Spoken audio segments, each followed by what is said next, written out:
मेनका, शकुंतला, उर्वशी, चित्रलेखा, चित्रांगदा, कुंती, सुभद्रा, रुक्मिणी एमानकर विवाह पूर्वर क्या सहित ना क्या सहित संपर्क रही बोली आम पुराण कहूँ।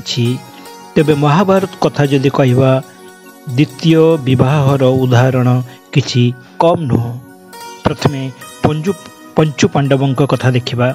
पंचु पांडवों भितर बड़ भाई युधिष्ठिर जहाँकर प्रथम पत्नी द्रौपदी, द्वितीय पत्नी देविका जहाँ पाखु जन्म नहीं धौधेय, द्वितीय पांडव भीम, प्रथम पत्नी द्रौपदी, द्वितीय पत्नी हिडिंबा जहाँ पाखु जन्म नहीं घटोत्कच एवं तृतीय पत्नी बलंधरा जहाँ पाखु जन्म नहीं सर्वग्र। मध्यम पांडव अर्जुन, प्रथम पत्नी द्रौपदी, ता बाद तांकर तीन पत्नी थिले। प्रथम द्वितीय पत्नी सुभद्रा जहाँ पाखु जन्म नहीं अभिमन्यु, तृतीय पत्नी उलूपी जहाँ पाखु जन्म नहीं इरावत एवं चतुर्थ पत्नी मणिपुर राजकन्या चित्रांगदा जहाँ पाखु जन्म नहीं बब्रुवाहन। नकुल, प्रथम पत्नी द्रौपदी, द्वितीय पत्नी कौरण्यमती जहाँ पाखु जन्म नहीं नीरमित्र। सहदेव, प्रथम पत्नी द्रौपदी, द्वितीय पत्नी विजया जहाँ पाखु जन्म नहीं सुहोत्र।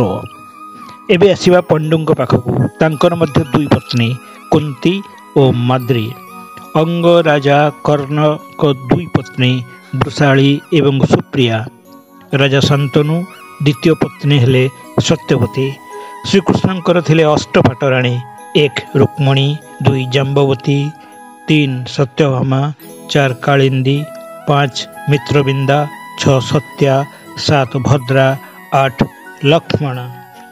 द्वापर पर आसवा तृतीय युग को 10 प्रजापति मध्यरु अन्यतम भगवान ब्रह्मा मानस संतान पुलस्यंक पुओ विश्रवा।